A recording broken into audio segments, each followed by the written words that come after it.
है that is said to be that is probability. ठीक है ना। सो इसको हम डिफाइन ही करते हैं, it is a measure of certainty. ठीक है ना, अनसर्टेनिटी कह लो या सर्टेनिटी कह लो, किसी चीज के होने या ना होने की जब संभावनाओं को व्यक्त किया जाता है numerically, then it is said to be that is, आपका उसे कहते हैं प्रोबेबिलिटी। ठीक है। So any calculation of possibility, definition क्या कर देना चाहेंगे आप लोग, तो आप लोग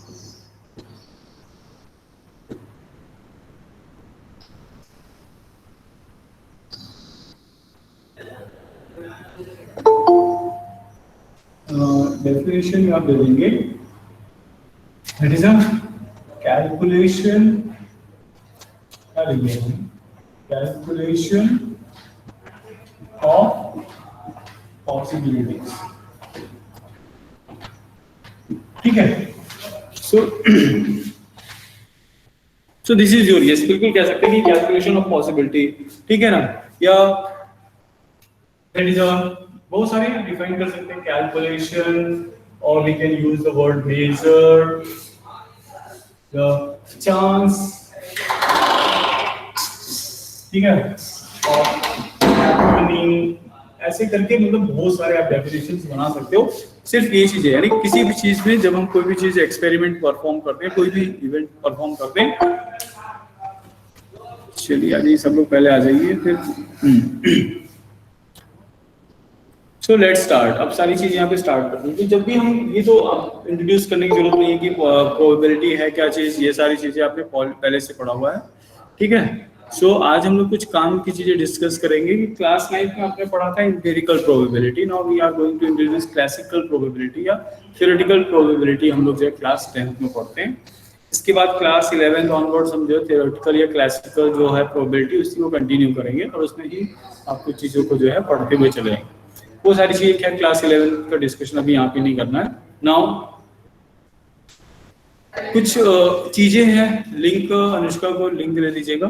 ठीक है, तो कुछ चीज़ें हैं जो यहाँ पे हमें देखनी है, वो ये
चलिए सॉरी आपका फिर से वही प्रॉब्लम जो हमारी रहती है 10 o'clock, ये 10 o'clock की विडंबना है नेट का। चलिए हमने मोबाइल से कनेक्ट कर दिया, अब बंद नहीं होना चाहिए। ओके, सो आई थिंक सबको क्लियर दिख रहा है।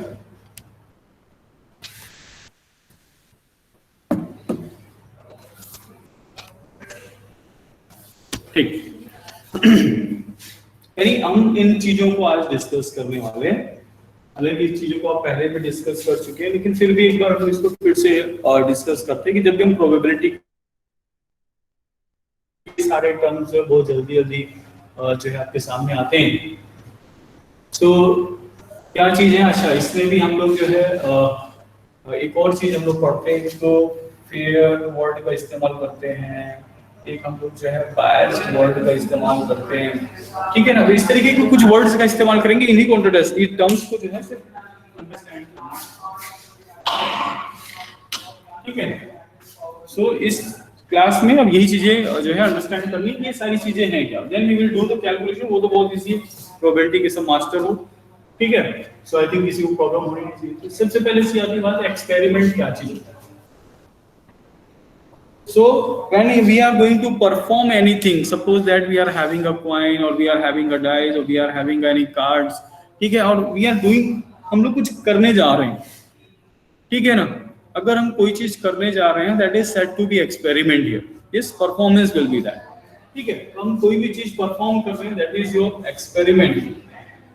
Now experiments भी, एक्सपेरिमेंट में क्या होता है कि that is ऐसे परफॉर्मेंस जिसके आउटकम्स होने चाहिए, ठीक है ना। अब ऐसा नहीं कि हम कोई परफॉर्मेंस दे रहे हैं और उसका कोई आउटकम नहीं है, ठीक है। हम लोग एक प्ले परफॉर्म कर रहे हैं तो उसके आउटकम्स का यहाँ पे लेना देना नहीं है, ठीक है।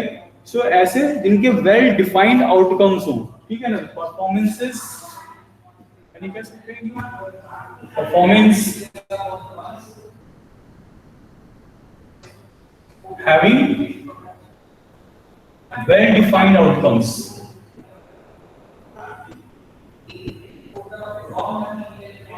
ये इसकी इंपॉर्टेंट कंडीशन है। ऐसा परफॉर्मेंस होना चाहिए, आउटकम क्या होना चाहिए, वेल डिफाइंड होना चाहिए, जिसको हम बिल्कुल क्लियरली डिफाइन कर सके, that is said to be a experiment.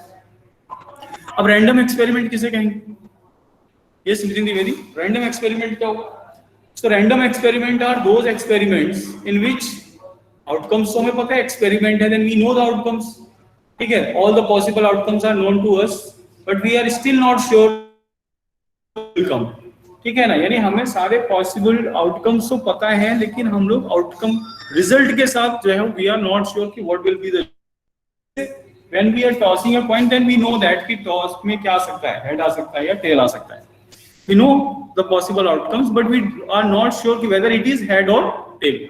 तो हम यहाँ पर जब हम किसी भी एक्सपेरिमेंट, ऐसा एक्सपेरिमेंट जिसके सारे आउटकम्स नोन हो हमें, ठीक है, but we still are unable to sure that which event is going to become, then such experiments are said to be a random.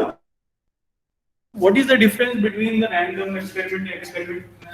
So यहाँ पे क्या है, all possible outcomes are known,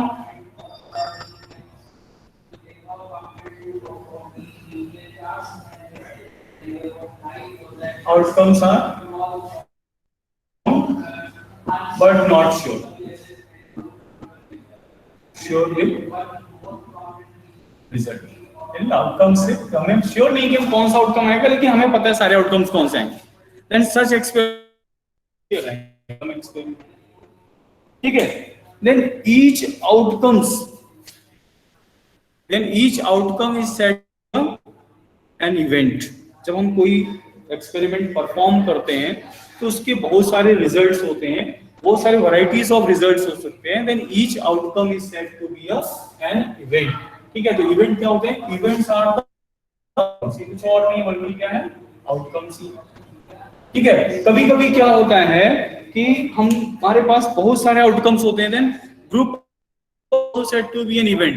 can you give an example anyone, कोई एक ऐसा है जो example दे सकता है कि जहां पे group of that is outcomes are said to be an event, बताइए।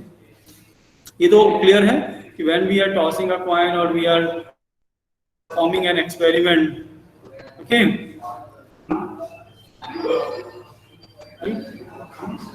डिस्टर्बेंस होता है,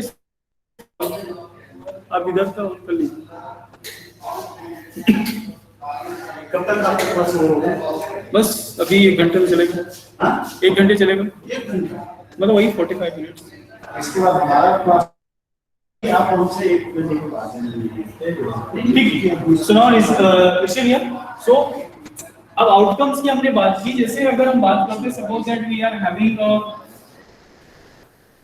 संदीप भैया दरवाजे को बंद कर, वो बहुत डिस्टर्ब। सो सपोज करिए we are having a die, हमने डाइस को थ्रो किया और उस डाइस को थ्रो करने के बाद we are having a result 1 2 3 4 5 and 6। Now these are the possible outcomes, ये सारे पॉसिबल आउटकम्स, ठीक है ना। तो हमारा इवेंट्स क्या हो सकते हैं? हमारा इवेंट हो सकता है वो गेटिंग 1, तो एक इवेंट क्या हो सकता है दैट इज 1, एक इवेंट क्या हो सकता है दैट इज 2, एक इवेंट क्या हो सकता है दैट इज 3, इसी तरीके से सो ऑन। हमारा इवेंट ये भी हो सकता है ना कि दैट इज अ, यहाँ अभी बात कर रहे हैं वही देखिए, यहाँ पे अंडरस्टैंड करने की कोशिश करिएगा कि when we are throwing up that is a, हमने एक डाइस को रोल किया तो हमारे पास 6 आउटकम्स आ सकते हैं, तो we are having a 6 event. लेकिन कभी-कभी क्या होता है group of outcomes are also set to be event, जैसे और इवन नंबर, इवन आउटकम्स। अब इवन आउटकम्स की बात करेंगे तो हमारा क्या हो जाएगा दैट इज 2 4 6, ये क्या हो जाएगा दैट इज अ, ये एक इवेंट हो जाएगा। यहाँ पे ये group of outcomes becomes an event. तो ये अंडरस्टैंड करिएगा कि कभी मतलब ऐसा जरूरी नहीं होता है कि मतलब each outcome is only set to be an event, each outcome और may be a group of outcomes also set to be an event. ये चीज अंडरस्टैंड हुई सभी को? क्लियर? ये समझ में आया? प्लीज यस नो कर दो। यस जावेद ओनली, जावेद को बस समझ में आया, rest of the students Nitin को क्लियर है। ऋषभ ने 25 आउट ऑफ 25 मारा है on all section, he is the only the topper who get 25 in science.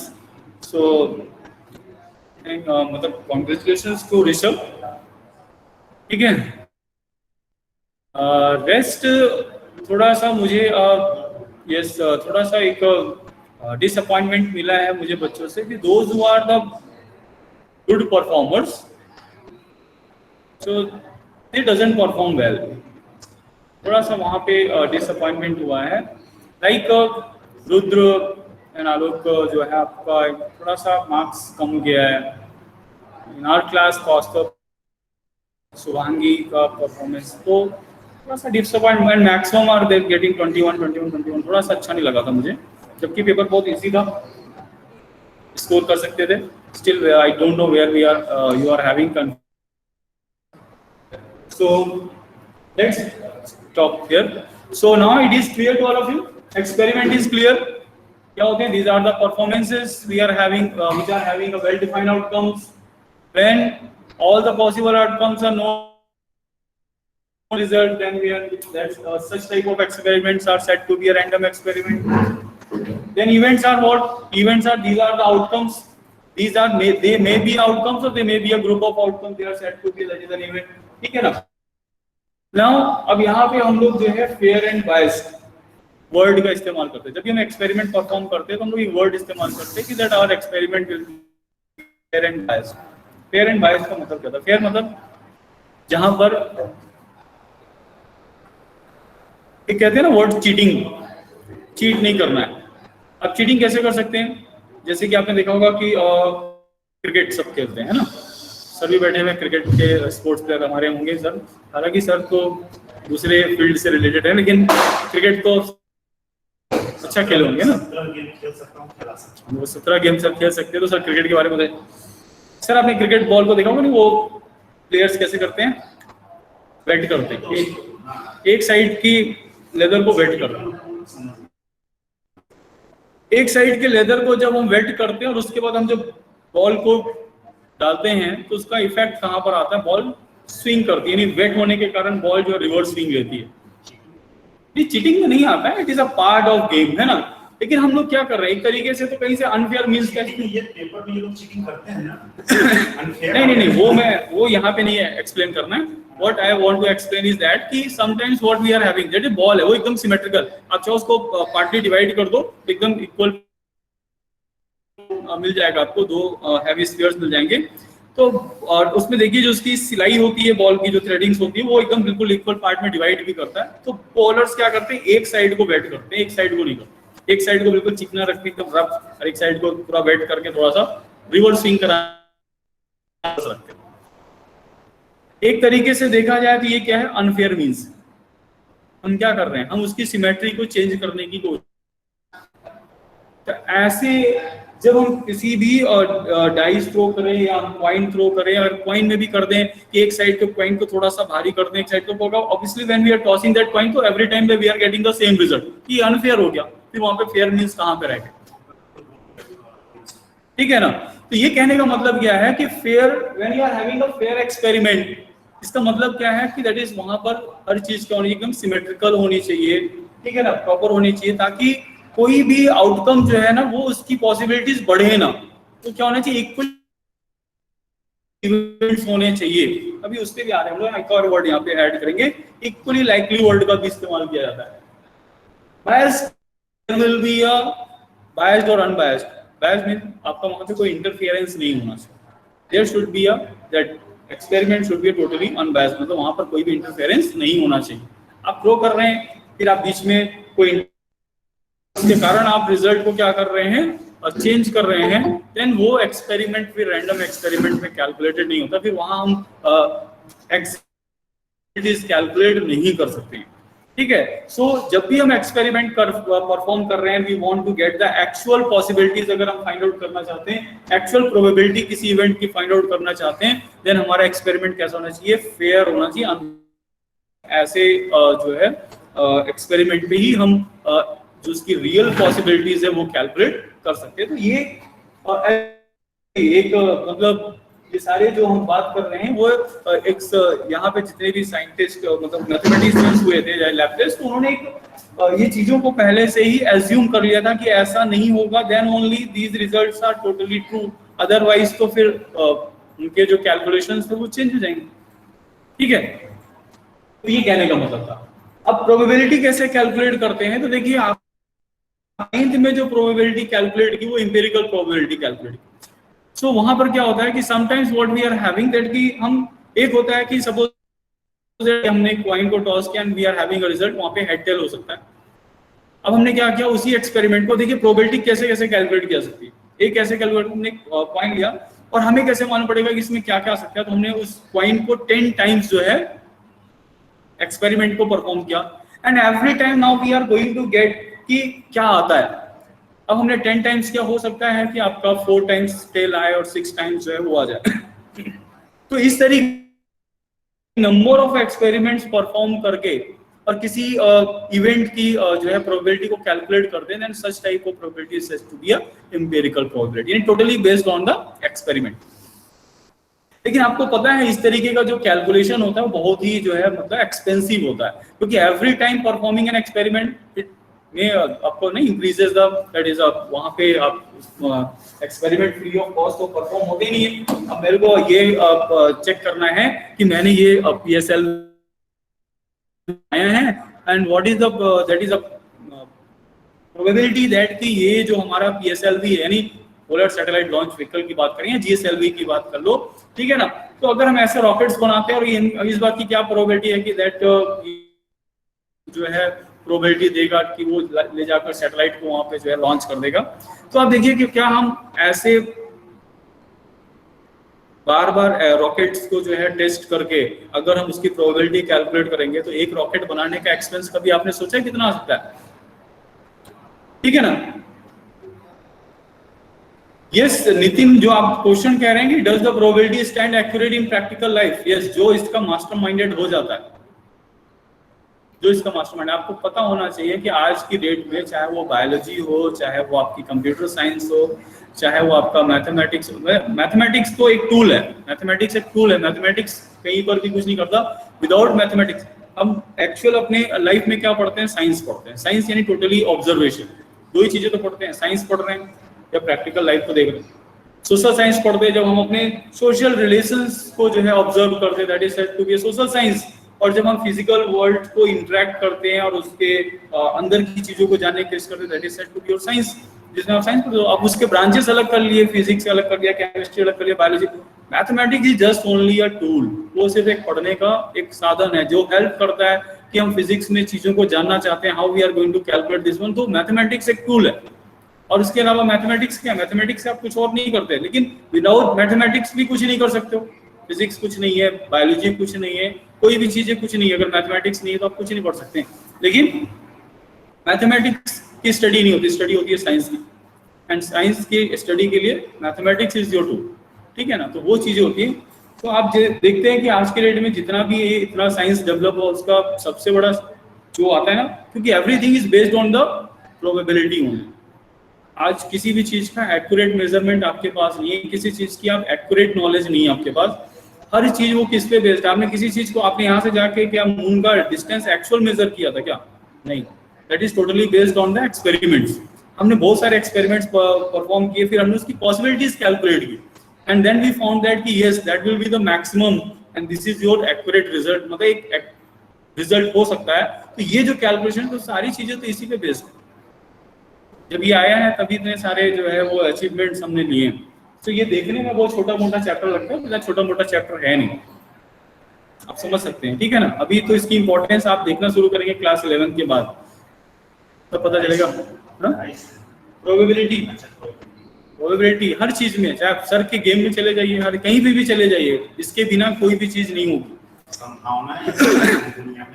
ठीक है ना। क्योंकि वी आर नॉट श्योर ना, हम किसी चीज को लेके श्योर नहीं है। Everything is totally based on the this only calculator. क्या गारंटी है कि आपके पास आज हम भी तो, हाँ बस बिल्कुल सही बात बोली सर ने, कि हम भी वर्कआउट कर रहे हैं। हम इतना सारा वर्कआउट क्यों कर रहे हैं कि वी आर गेटिंग दैट, कि वी आर हैविंग, सोच रहे हैं कि मैक्सिमम पॉसिबिलिटीज होगी that we are getting 100% result. We don't know, we are not sure, but we are trying to get that one. आप भी वही कर रहे हैं, you are doing your hard work just only to get that maximum one. अब देख लेते हैं पॉसिबिलिटी किसकी सही है, किसकी एक्यूरेसी सही आती है। आप पढ़ते हैं, आपने बहुत सारे इंपॉर्टेंट क्वेश्चंस को कलेक्ट किया होगा, ठीक है ना, तो आप वहां पर देख रहे हैं, तो वो कौन से आपका कैलकुलेशन कितना सही बैठ गया देखते हैं। This as equation of motion are not applicable in resistance and, बिल्कुल देखिए हर एक इक्वेशन हर जगह एप्लीकेबल नहीं होती है सर, नितिन द्विवेदी। हर एक इक्वेशन हर जगह एप्लीकेबल नहीं होती, क्योंकि कंडीशंस चेंज होती हैं, कंडीशंस चेंज हो जाती है। जब कंडीशंस चेंज होंगी तो ऑब्वियसली आपको उसके पैरामीटर्स भी चेंज करने पड़ेंगे। वही तो हमने अभी यहाँ पे इन्होंने क्या बात की है कि if you are talking about the experiment, we are talking about this, then that should be unfair होना, मतलब आपका जो फेयर होना चाहिए है ना, आपका जो है इससे इंटरफेरेंस नहीं होने चाहिए। बायस वर्ड हम इस्तेमाल कर, क्यों इस्तेमाल कर रहे हैं उन्होंने पहले से एज्यूम किया हुआ है कि आपका जो है वो एक्सपेरिमेंट ऐसा होना चाहिए, then only we are going to use this calculation। लेकिन जब हम प्रैक्टिकली जाकर करते हैं तो क्या हमको हर चीज ऐसी मिलती है? यस, कॉइंस के साथ तो मिल रहा है, डाइस के साथ मिल रहा है। जब उनके साथ मिल रहा है तो आप देख रहे हैं उनकी रिजल्ट्स भी सारे क्या आ रहे हैं, एकदम बिल्कुल एक्यूरेट आ रहे हैं। लेकिन अगर आप कोई ऐसा, अब एक ब्लड का सैंपल ले लें, उस ब्लड के सैंपल में भी आप कैलकुलेशन शुरू करें कि हमने एक ड्रॉप लिया हुआ, एक ड्रॉप में जो इसके पॉसिबिलिटीज इतने आ रहे हैं, then we are calculating with the number of drops के साथ, तो क्या वहां पे सिमेट्री होती है? नहीं होती, तो वहां पे चीजें चेंज होती हैं। तो उसके लिए भी फिर अलग अलग कंडीशन आएगी। भी क्लास 11 में आप जाकर पढ़ेंगे तो कंडीशनल प्रोबेबिलिटी पढ़ेंगे, जहाँ पे कंडीशन अप्लाइड होगी, तो उसको आप छोड़ दीजिए। तो आगे जस्ट अ सिंपल थिंग है जो उसको पहले अंडरस्टैंड करने की कोशिश करते हैं। ये जितना इजी है उतना इजी है नहीं, ठीक है ना। अभी इजी है up to 10th only, 11th onwards जैसे आप जाएंगे और जहाँ पे कंडीशनल प्रोबेबिलिटी अप्लाई होती है, तब थोड़ा सा आपका दिमाग निकलेगा, लगना शुरू होगा, तब पता चलेगा कि हाँ प्रोबेबिलिटी किसे कहते हैं। और फिर हाँ उसको अंडरस्टैंड करते हैं तो अपने आप अपनी आस पड़ोस की चीजों को आप बहुत अच्छा अंडरस्टैंड करते हैं, ये भी एक अच्छी चीज है इसकी, ठीक है। चलिए अब प्रोबेबिलिटी की बात आती है तो हम लोग बात कर रहे थे क्लास 9th में आपने पढ़ा empirical probability, that is totally based on the experiment and that should be a very much expensive. ये बहुत एक्सपेंसिव होता है। आप हर बार आप 10 एक्सपेरिमेंट करना चाहते हैं, then you should perform 10 launches of that rockets. तो 10 रॉकेट्स पहले आप बनाएंगे, फिर उनके लॉन्चेस करेंगे, then we are getting that कि कौन सा मतलब what will be the maximum probability कि ये बहुत सक्सेसफुल होगा, उसकी सक्सेसफुल की प्रोबेबिलिटी कैलकुलेट करते हैं हम लोग, तो बहुत ही एक्सपेंसिव होते हैं। तो हमने उसके लिए क्या किया है कि क्लासिकल और थ्योरेटिकल प्रोबेबिलिटी का भी इस्तेमाल करते हैं, ठीक है ना। क्लासिकल वो क्या होता है कि हम एक ही एक्सपेरिमेंट में उसके आउटकम्स को लेकर जब हम कैलकुलेशन करते हैं, that is said to be a classical या थ्योरेटिकल प्रोबेबिलिटी, ठीक है ना। Yes, based on the assumptions only. चलिए अब यहाँ पे अगर हम बात करते हैं प्रोबेबिलिटी की, यानी किसी भी इवेंट की प्रोबेबिलिटी, तो इवेंट तो समझ में आ गया। अब प्रोबेबिलिटी कैसे, तो probability of any event that is given by, अगर आपने कोई एक्सपेरिमेंट परफॉर्म किया है, then experiment have an total number of outcomes जो भी होंगे पहले देखेंगे, टोटल नंबर ऑफ आउटकम्स। ठीक है, जो भी टोटल नंबर आउटकम्स होंगे, जैसे हमने ये डाइस थ्रो किया तो इसके कितने टोटल नंबर आउटकम्स हो सकते हैं? 6 हो सकते हैं। अगर सिंगल डबल अगर हमने थ्रो किया then we are having will be there, so total number of outcomes then आपका क्या जाएगा, that is favourable number of favourable outcomes. तो ये दो चीजें बहुत इंपॉर्टेंट होती हैं, number of favourable outcomes what we need वो बहुत इंपॉर्टेंट होता है, और दूसरा क्या होता है कि टोटल आउटकम्स कितने होंगे। ठीक है, तो ये बहुत ही सिंपल सी चीज थी जिसको हम प्रोग्राम कर लेते हैं। ठीक है, अभी हम लोग देखेंगे इसमें कैसे कैसे कैलकुलेशन होगा आगे। ठीक है, अब जैसे और ये टोटल, ये दो चीजें बहुत ही क्लियरली माइंड में आपको क्लियर मतलब सेट होना चाहिए। फेवरेबल किसे कहते हैं, टोटल किसे कहते हैं। जब हम किसी एक्सपेरिमेंट को परफॉर्म करते हैं then that experiment must have a well defined outcome, these outcomes are said to be a that is total outcome, and then number of the outcomes that a given experiment has, that is this one. Favorable is what we are expected, yes बिल्कुल नितिन द्विवेदी आपने बहुत अच्छा word इस्तेमाल किया, that is these are the outcomes that we are expected, हम कौन सा चाहते हैं, हमने कौन सा एक्सपेक्टेड। अब जय और वीरू ने पॉइंट को टॉस किया तो जय ने बोला, नहीं जय तो हमेशा बोलता ही नहीं था, जय ही टॉस करता था, वीरू ने बोला that I want this one. ठीक है ना, तो अब वो जय की वीरू की एक्सपेक्टेशन है कि दैट इज ही वांट, ठीक है ना, ही वांट हेड, तो वो उसकी एक्सपेक्टेशन थी और उसकी एक्सपेक्टेशन को कैलकुलेट करेंगे। तो हम ये कैलकुलेट करना चाहते थे कि अगर उसने हेड को बोला then what is the probability of getting head. तो अगर हम एक सिंगल पॉइंट टॉस कर रहे हैं तो आपको यहाँ पे लिखना है दैट व्हाट इज द, अगर आपसे क्वेश्चन में कहता है कि two head then we have to write here that is what is the probability of getting head head, अगर आपने डबल टेक्स्ट, ठीक है ना। तो ये यहाँ पर आपको क्या देना है, इवेंट देना है। तुमने आपको पहले बताया था इवेंट में बी ऑफ सिंगल आउटकम हो सकता है, इवेंट में be of group of outcomes हो सकता है, यहाँ पे मेंशन करना है ना।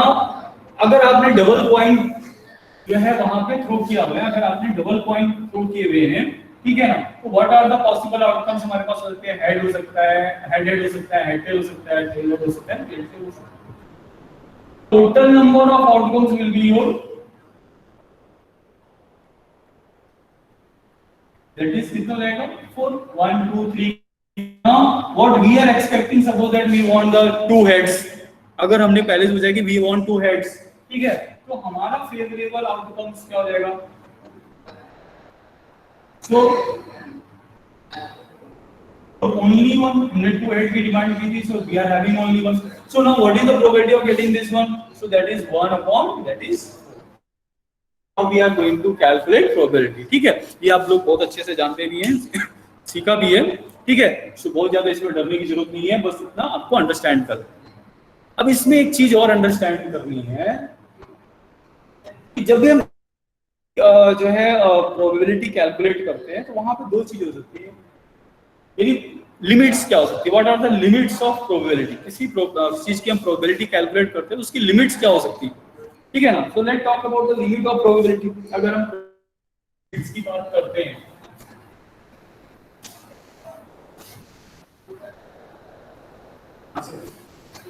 ठीक है, अब सपोज करिए जैसे कि आपने देखा था शोले फिल्म की जय का जो है पॉइंट, तो उसके दोनों तरफ यानी उसकी पॉसिबल आउटकम्स क्या थे, head and head, they are having two outcomes and both of them are head and head.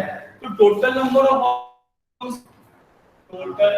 Outcomes अगर हम बात करें तो कितना हो गया, दैट इज 2 ओनली। नाउ अब वीरू ने मांगा भी दैट इज उसने सपोज करिए कि ही वांट हेड, ठीक है ना, तो उसने अगर ये ask for head only, so favourable हमारा कितना हो गया। अब देखिए फेवरेबल नंबर ऑफ फेवरेबल्स की बात करेंगे तो कितने लेंगे, बोथ आर हेड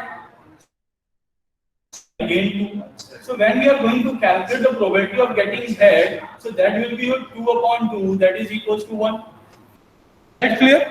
ये समझ में आया कि अगर हमने जैसे कहा कि दोनों ही इसमें जो है आपने देखा था शोले की कॉइंस में दोनों तरफ एक ही चीज है, तो दोनों में हो गया कि हेड हो गया, तो टोटल नंबर आउटकम्स भी हमारे 2 होंगे क्योंकि ये उधर क्या जा सकते हैं, लेकिन आएगा क्या, that is total outcome will be 2। Now if you ask the probability to find the probability of getting head, so again our जो थी वो head भी थी और we are having two heads, so our favorable is also 2. So the what is the probability? That is 2/2, that is 1. चलिए अगर हम किसी चीज का एक्सपेरिमेंट परफॉर्म करते हैं, ठीक है, और उसके सारे इवेंट्स हमारे क्या हो जाए, फेवरेबल इवेंट्स हैं, कहाँ पे जा सकती है, that is 1. So the upper limit of that is this probability will be that is 1. So event के प्रोबेबिलिटी का मैक्सिमम क्या है, दैट इज 1.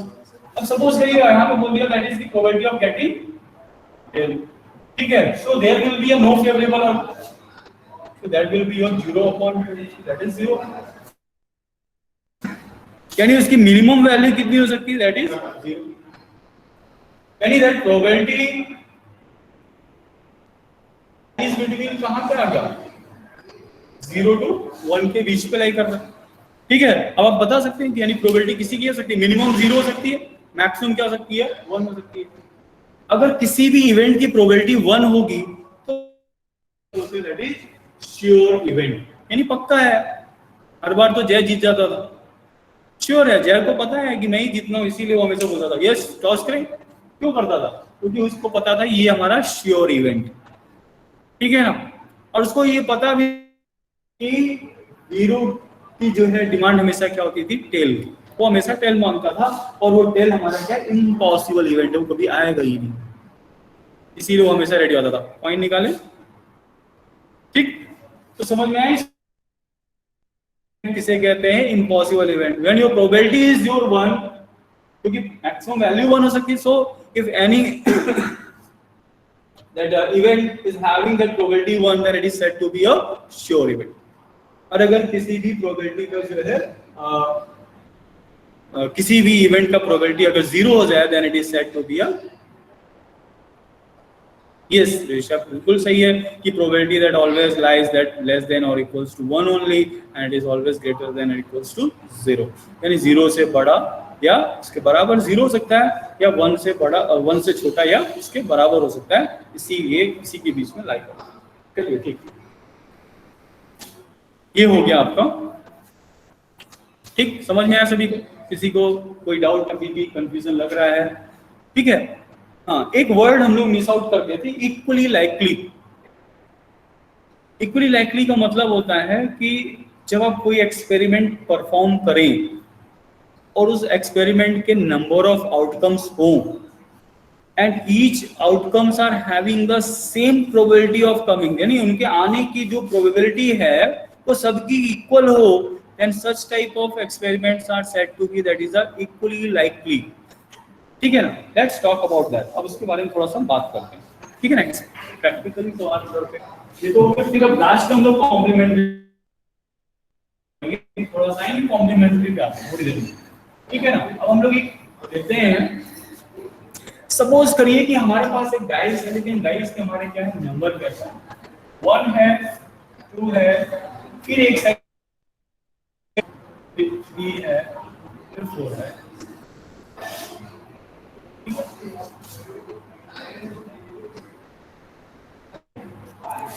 यानी हमारे डाइस पे हमने क्या किया है, हमने 5 को मिस आउट कर दिया, हमने 6 को मिस आउट कर दिया, 5 की जगह भी 2 डाल दिया है और 6 की जगह पे भी 4 डाल दिया, ठीक है.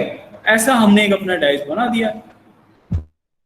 What is the probability of each? अगर suppose that someone asks you to find the probability of getting 1, तो 1 की probability क्या हो जाएगी, that will be your 1/6, क्योंकि 1 तो एक ही है और टोटल आउटकम्स कितने हैं हमारे पास, that is 6.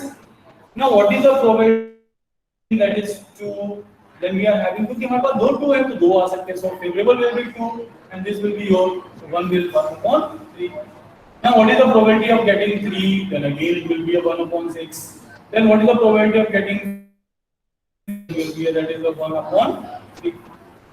Then each outcomes are not having equal possibilities, ठीक है. इक्वली लाइकली का केस नहीं होता. इक्वली लाइकली का केस कहां पर होता है, when अगर हमारे कैसा होगा 3, 4, 5 and 6, then each are having तो हमारे सारे कितने होते हैं, 1/6, 1/6, 1/6, ठीक है ना. P5 that is also 1/6 and P6 that is also equals to 1/6.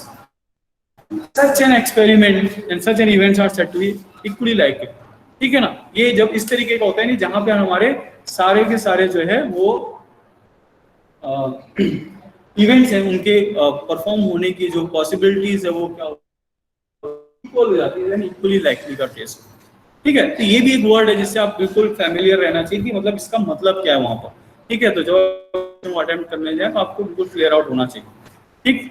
चलिए नेक्स्ट आते हैं, कॉम्प्लीमेंट्री इवेंट्स की बात करते हैं, ठीक है ना। अब कॉम्प्लीमेंट्री इवेंट्स क्या चीज है, चलिए उसको भी देख लेते हैं, ठीक है। समझ में आया आयुष का को?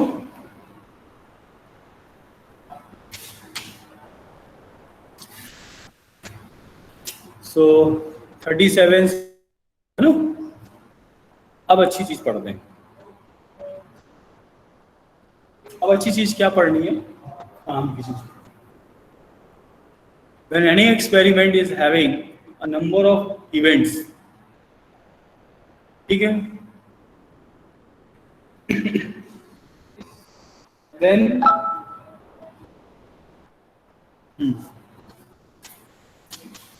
सपोज करिए कि अगर आप एक एक्सपेरिमेंट परफॉर्म कर रहे हैं एंड इट हैज, जैसे मैं डाइस की बात किया, suppose that we are having a dice only, तो we are having a 6 outcomes, और ईच आउटकम आपको मान लिया आपने नाम दिया P1 plus P2 plus P2 plus P4 plus P5.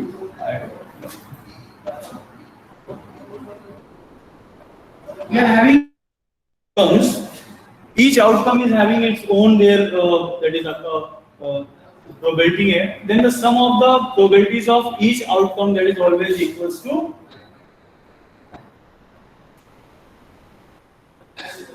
ये पहला important property है,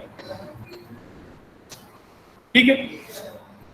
Yes, that is always equals to 1 only. कर सकते हैं, करके देख लीजिए 1/6 1/6 1/6 that is equals to 1, ठीक। So that is one of the important thing that we should know it. Another one हम लोग बात करते हैं इंटीग्रेशन में, बात कर रहे हैं कॉम्प्लीमेंट्री। सर आप बता नहीं रहे, पता नहीं क्या है कॉम्प्लीमेंट्री, क्या चीज होता है कॉम्प्लीमेंट्री इवेंट्स, क्या चीज होता है। सपोज दैट कि अगर हमने कॉइन, हमने एक डाइस को, इधर हम डाइस की बात करेंगे। सपोज करिए कि हमने एक डाइस थ्रो किया, देन getting 1 हमने बता दिया। Suppose that what is the probability of getting 1, that is equals to 1/6. Now what is the probability of getting complementary of 1? So when we are going to say complementary of 1, P1, अगर हम P1 का complementary निकाल रहे हैं, then complementary means होगा that is 1 minus 1/6. That is, तो किसी भी इवेंट का complementary कैसे निकलता है, ठीक है। complementary of any event that is always 1 minus the probability of that event, ठीक है ना। यानी उसको छोड़कर बाकी सब, ठीक है ना। तो कौन है इसकी प्रोबेबिलिटी को छोड़ के जो बेस्ट प्रोबेबिलिटी है कॉम्प्लीमेंट्री। कॉम्प्लीमेंट्री को क्या कहेगा आपने, कॉम्प्लीमेंट्री एंगल्स पढ़ा है, sum of this two equals to 90 degree. ऐसी है कि सम ऑफ दिस टू यानी probability of and its complementary that is always equals to 1। यानी हम यूं कह सकते हैं कि probability of any event plus probability of कि कॉम्प्लीमेंट्री का सम हमेशा कितना होगा, दैट इज इक्वल्स टू, ठीक है। तो अगर आपके पास दो इवेंट हैं, उनका सम अगर आपका क्या है, दैट इज 1 हो रहा है, then 1 is said to be other. Yes, that we can say anything, that is sum of the unfavourable. यानी P1 अगर आपका फेवरेबल है and the probability of unfavourable that is said to be a complementary. Okay, so ये कुछ basic terms, basic concept related to probability, ठीक है।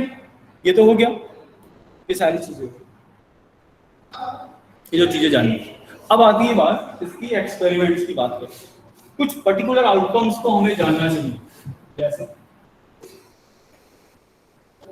अब बहुत ही कुछ पॉपुलर वो चीजें हैं, ये टर्मिनोलॉजी तो खत्म हो गई। अब कुछ पॉपुलर एक्सपेरिमेंट्स हैं लाइक कॉइन। अब कॉइन का केस लेते हैं, तो कॉइन के केस में आपको मिलता है may be a 1 coin, may be a 2 coin, may be a 3 coin, n coins हो सकते हैं, कितने भी हो सकते हैं। If we are having the one coin, then total outcome main important होता है क्या total outcome. We are having when we are having here that is 4, when we are having here 8, तो यहाँ पे कितना होगा? तो आप देख रहे हैं it can be written as 2 का power 2, 2 का power 3, यहाँ पे क्या है 2 का power n. So what will be the total number of outcomes when n coins are together? So the total number of outcomes that is equals to 2 to the power n. Is that clear? तो ये अच्छी चीज सीखी आपने। अब इसी तरीके से अगर हम डाइस थ्रो करते हैं, सपोज करिए we are having a 1 die, we are having a 2, we are having n dice used. When we are performing this one and we are there having 36, here we are having 260, तो मतलब क्या निकल रहा है 3 to the power, क्योंकि आपने यहाँ पे लिखा 6 to the power 2, यहाँ पे लिखा 6 power 3, तो यहाँ पे क्या होगा? Is that clear? So ये कुछ चीजें आपको पता होनी चाहिए। अगर हम एक डाइस थ्रो करते हैं तो उसके पॉसिबल आउटकम्स क्या क्या हो सकते हैं। अब आउटकम्स निकालने भी आने चाहिए, ये भी बहुत इंपॉर्टेंट चीज है। अगर आप कॉइन की बात कर रहे हैं, suppose that we are having 2 coins, तो क्या होता है H H T T H T T। अगर ये 3 कॉइन होता तो क्या होता H H H, ऐसे स्टार्ट किया करिए। अभी एक T H H, अब इस T को बीच में रख दीजिए तो H T H। अब ये तो यहाँ भी हो सकता है H H T लिख सकता है। अब 2 T को रिप्लेस करिए तो T T H हो सकता है, T हो सकता है, ठीक है H T T भी हो सकता है। अब दो वाले हो गए सर। अब एक 3 वाला 3 से रिप्लेस कर दो। अभी 1 2 3 4 5 6 7 8 ठीक है। सो बहुत ही सिस्टमैटिक जाना है। अगर आप अनसिस्टमैटिक वे से बनाने की कोशिश की, हमने क्या किया पहले 3H लिखे, एक H को रिप्लेस करेंगे, यहाँ पे सिर्फ एक H रिप्लेस है, फिर हमने दो को यूज किया, फिर तीसरे पे सिस्टमैटिक जाइएगा, अदर मिस आउट कर जाएंगे। अभी आते हैं बच्चे यहाँ पे एंट्रेंस के लिए, तो 8 उनका दिखता ही नहीं था, ठीक है। तो ये चीजें हैं, 3 के बाद का आपसे पूछा नहीं जाता है कभी भी। तो 4 का भी बना सकते हैं, 4 का भी में 4H लोगे, फिर उसमें से एक H को रिप्लेस करो, ठीक है ना। फिर इस तरीके से बढ़ता रहेगा 2 4 अब चलिए 16 को कौन से, ठीक है कोई बात नहीं। अब यहाँ पे हो गया डाइस की बात करते हैं, तो सिंगल डाइस तो सभी को पता है। डबल डाइस के लिए अगर आप बनाने जाएंगे तो कैसे, कुछ चीजें थोड़ी सी पता रहनी चाहिए, ठीक है। ये इंपॉर्टेंट चीजें हैं जो आपको बिल्कुल पता रहनी चाहिए, वहां पे एग्जाम में कोई नहीं है। अगर हमने 2 डाइस लिए हुए हैं, वी आर हैविंग 2 डाइस, तो रिजल्ट कैसे बनेगा?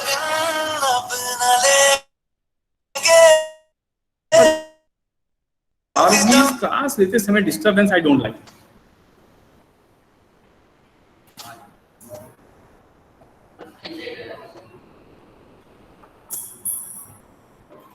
है ना 1 5 हो सकता है ना कि पहले डाइस में आपका 1 है, दूसरे में भी 1 है। हो सकता है कि पहले डाइस में 1 लेकिन दूसरे में 2 है, हो सकता है पहले में 1 फिर दूसरे में ये आए, तो ये कॉम्बिनेशन हो सकता है। या ये भी हो सकता है ना कि दूसरे पहले वाले में 2 है और इसके साथ 1 आए, फिर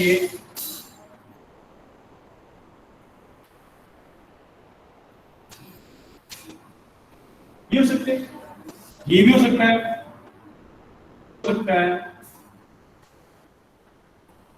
ठीक है। इस तरीके से आप देखिए जाएंगे कितने बनेंगे 6 × 6 36। तो इसको अंडरस्टैंड करना बहुत जरूरी है। अब इसके बहुत सारे क्वेश्चन बनते हैं, बहुत सारे क्वेश्चन, सेम वाले कितने हैं, ट्रायंगल है ना, इनका सम 5 आ रहा है, तो वो सब इस तरह के क्वेश्चन बहुत सारे बनेंगे इसमें। तो इसको बहुत अच्छे से अंडरस्टैंड करना है कि how we are going to make this. चलिए ठीक है, अब ताश पत्ते कल खेलेंगे, ठीक है, क्योंकि मैं देख रहा हूँ बहुत सारे बच्चे भाग गए हैं, तो उनकी क्लास होगी, so you should also go and join your class. So thank you very much. आप लोग थे इतनी देर तक, अच्छा लगता है।